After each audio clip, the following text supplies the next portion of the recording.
Hi, I'm Dustin Abbott, and recently I came to you with an overview video of the new Sirui Sniper series of autofocusing lenses for APS-C cameras. There's a 23mm, 33mm, and 56mm, all with a maximum aperture of f1.2, and they all come in Fuji X mount, which I'm reviewing here, Sony E mount, and then Nikon Z mount.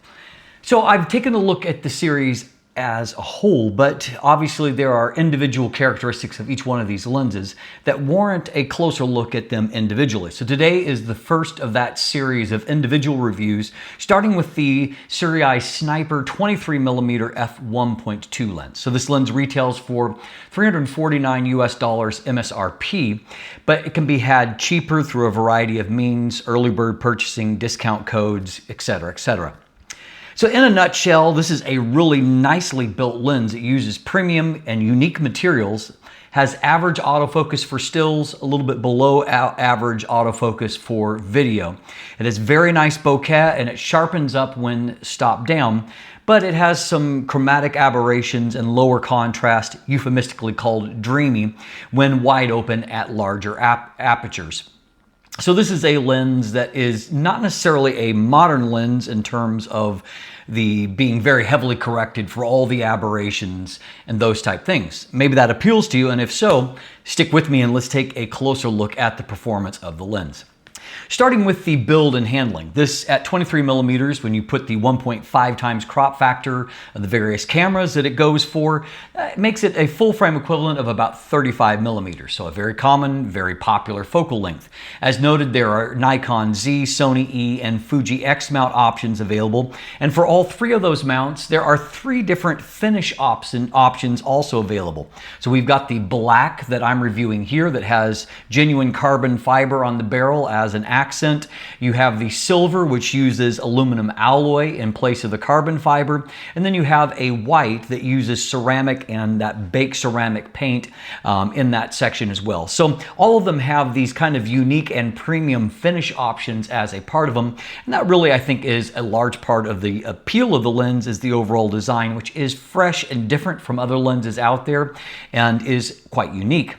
Now, in terms of the dimensions of the lens, it is 72mm in diameter, or 2.8 inches. It is a little over 92mm in length, or 3.6 inches. It weighs in at 380 grams, which is 13.4 ounces. So a little bit larger and heavier than most of the competing lenses, though I will note that most of the competing lenses have a maximum aperture of f1.4 rather than f1.2. f1.2 is about a half stop faster than what f1.4 is.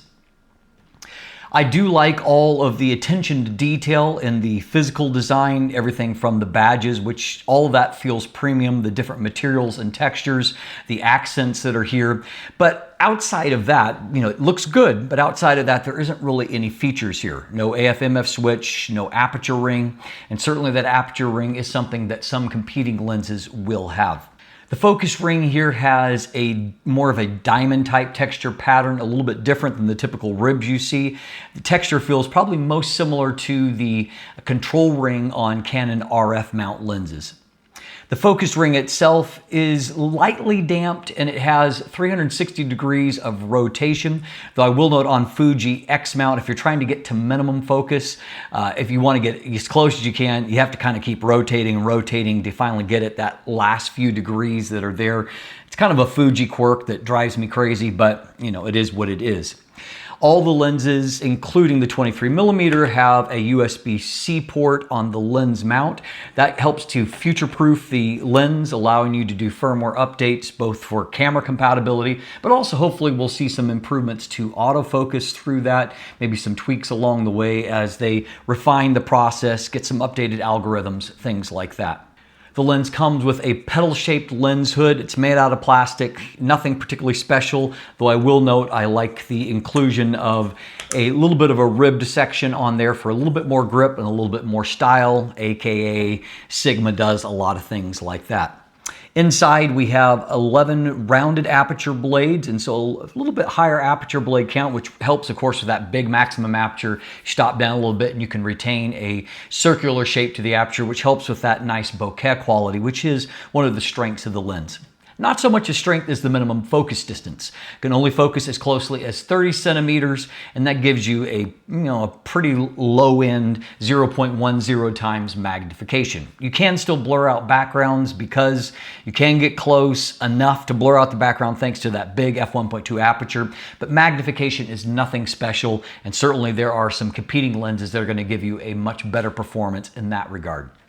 Autofocus here comes via an STM focus motor, which is pretty much standard unless you're going into the higher end linear motors on different cameras.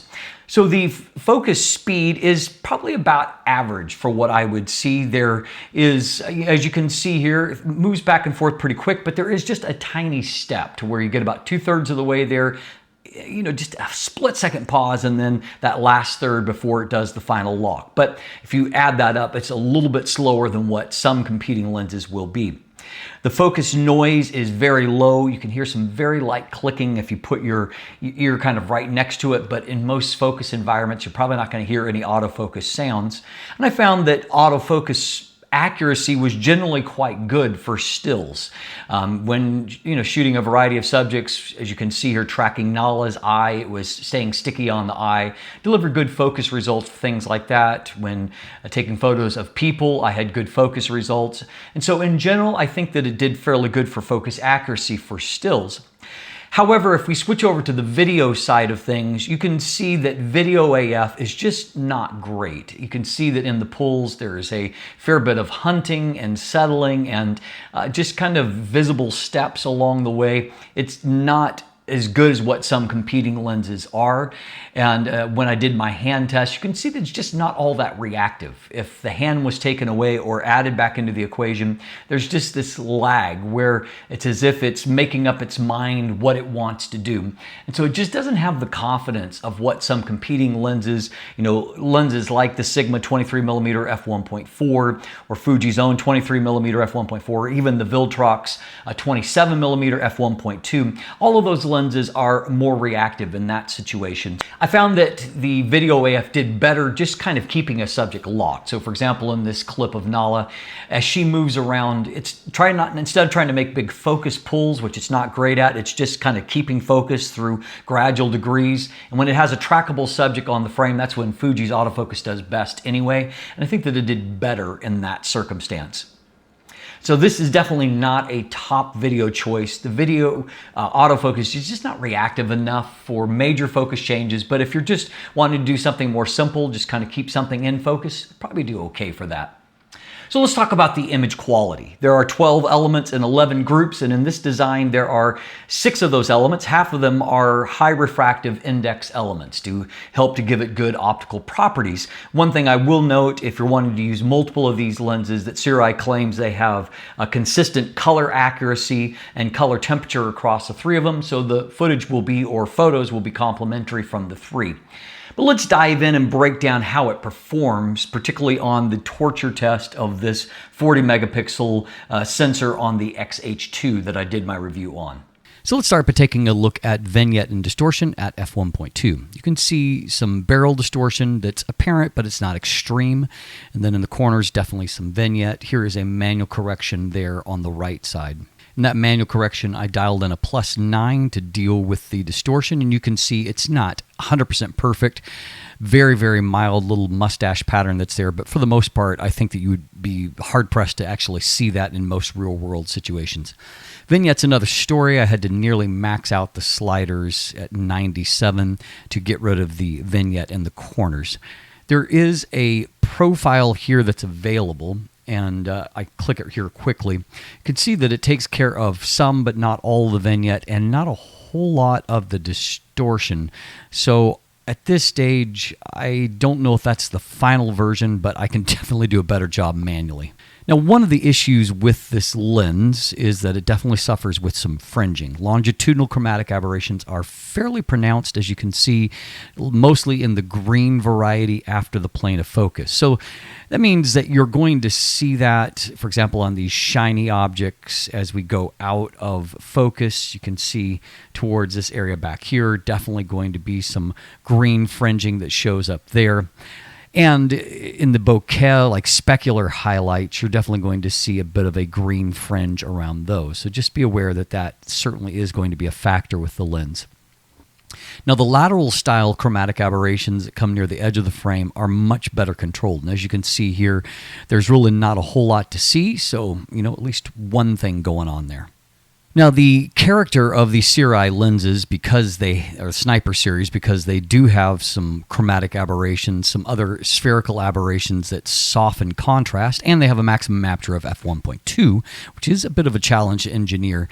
They are not super sharp wide open, and that's going to look much worse in our test here because we are literally testing at the most difficult area that I test. This is more demanding than the medium format sensors I test, than the Sony 61 megapixel full frame sensors.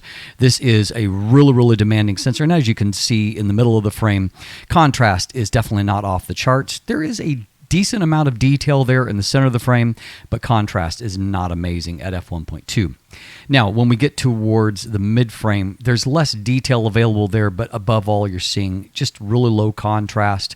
And as we pan down, it's almost like a little bit of a Vaseline smear over the top of it. And that really becomes evident when you get to the corners where there's almost a bloom effect from the spherical aberrations. There is a decent amount of detail to get about here, and then it just, as you can see, gets mushy. But mostly what we're seeing is low contrast. So stopping on down to f1.4, you can see definitely does give us a little bit more contrast, not enough to eliminate the overall just kind of haze to the textures that's there, at least in the center of the frame. If we look here in the mid frame, we're still not making a whole lot of progress there. And towards the edges, you can see a similar type effect, just with slightly more contrast. We'll take a quick peek at centering here, see if we're getting pretty similar results everywhere else. And so if we go over here to the left side, yes, roughly the same. And then up into this upper left corner, yeah, looking pretty soft still. And then upper right corner, again, about the same, maybe ever so slightly better on the right than the left, but nothing radically different. So if you want to see what's possible on the system at f1.4, we've got the new Sigma 23mm f1.4, also at f1.4, and as you can see, it's radically different in the center of the frame. So if you're looking for, very sharp and crisp, high contrast, wide open, then obviously the Sigma is going to be a better choice. There's a radical difference in the mid frame and a radical difference in the corners as well. The Sniper 23mm gets a little bit more contrast at f1.8, but as you can see, the textures are still not really popping. Mid-frame is starting to look a little bit better, but far from great. Likewise, in the corners that are still looking pretty hazy. f2, not a big improvement. However, f2.8 starts to make a significant difference. And so if we look elsewhere, we can see that the mid-frame is starting to look good. You can actually see some textures popping in there. And the center of the frame looks quite good now at f2.8. Stopping on down to f4 gives us more improvement in the center of the frame, and everything just looks generally brighter. The mid-frame is finally starting to look better, not great yet, but good. And likewise in the corners, a little bit better. And there's more detail still there at f5.6, by which point you're getting decent results across the frame. Center looking pretty good. Looking over here in this mid frame, it's still fairly soft. It's looking a little bit sharper, and over on this left side, a little bit sharper, but I think that the right side is going to prove to be sharper than what the left side is. f8 is roughly equal to what we saw at f5.6, maybe just a little bit better there in the corners, so maybe your optimal aperture there is f8. After f8, diffraction is going to start to soften the image again, so f11 and then particularly f16, which is our minimum aperture, is going to look considerably softer once again. At more typical 100% magnifications at landscape apertures, you can see that images look really good, and even at a pixel level. Detail looks nice and crisp here, and now we have resolution off towards the edges of the frame as well. And so it's fairly sharp, not pen sharp, but fairly sharp at smaller apertures. But as you can see, it's pretty dreamy or soft, low contrast, wide open. So obviously this lens does not perform great in a chart setting. However, I don't want to discount it because it produces images that look better globally than what our chart results suggest. So here at f1.2, if you're looking at that image in the way that most people do, like the whole image, it looks quite good. And if we pop into a 100% magnification, contrast is not great there, but neither is it terrible. And people shots are quite flattering. Here at f1.6, if we pop in to 100% magnification, we can see that the skin tones are not, they're not showing off all of the imperfections and flaws. Another one here shows that just your skin tones at f1.2, there's enough detail there to see all of the features, but without showing off any imperfections of pores and skin, which again, there are some people that's the style they're looking for portraiture.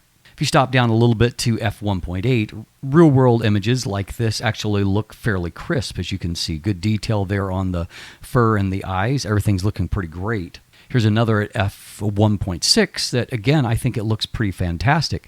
It's not the sharpest or highest contrast lens that I've seen, but it has really nice fall-off, and you can see a really nice three-dimensional effect there. And of course, having an f1.2 aperture, if you're looking for something a little bit more creative, you can do things with it like this, whereas I've shot, obviously, for a foreground object where the background is just suggested but highly blurred. I can also flip that around and shoot with the foreground now blurred out, and at f1.2, there's a decent enough amount of detail there that it doesn't look terrible. As a whole, viewed as a whole, the image looks quite good. That dual personality is shown here as well. And so here at f1.2, that is a beautiful amount of bokeh there. Very, very creamy looking. If you're looking at the subject is so-so as far as the detail. It's not bad, but it's not great either. But then I can take the same shot at f2.8, and the bokeh is still nice. It's not as creamy as what I saw at f1.2, but now looking at the subject looks quite crisp.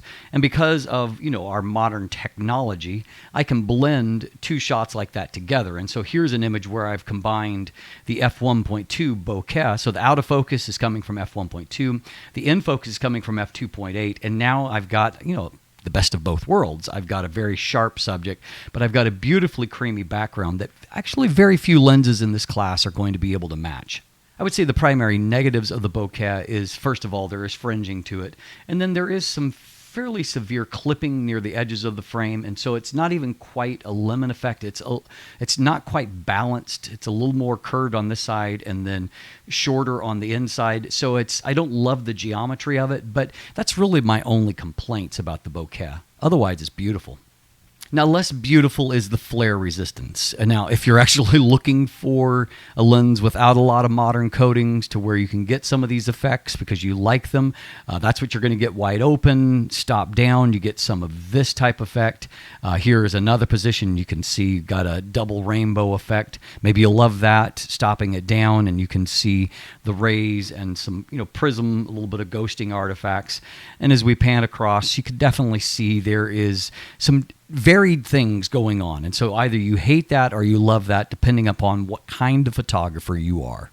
So in conclusion, you could probably see from the optical quality segment that there's some give and take, and maybe more take than give. It really comes down to what your set of priorities are. Those of you that really don't like the highly corrected look of modern lenses that is sterile or clinical in your mind, you may really like the look from this image or this lens. It does have some optical flaws, but maybe that gives it character in your mind.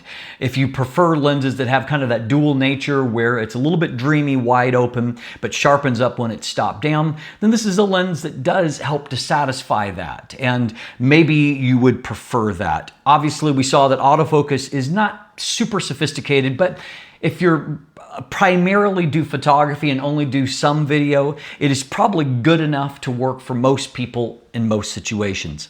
I would say this lens is a good fit for those that don't love what I call the Sigma approach, where they work for a higher correctedness, wide open, lower aberrations, nice sharpness, wide open. But some people really love the Sigma approach and other people don't like it as well. And if you're one of those people that don't like it, find it sterile or whatever, then this lens might be a good alternative for you, particularly since it is very reasonably priced for an autofocusing f1.2 lens.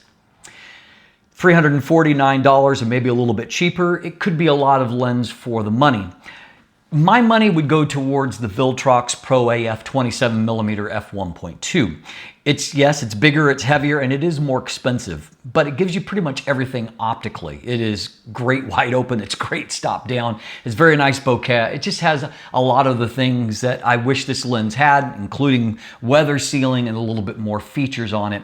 And so I lean towards that lens, but maybe the Viltrox also is just not your cup of tea. And if you're looking for a stylish lens that has some interesting character to it, the Sirui Sniper 23mm f1.2 might just be your cup of tea.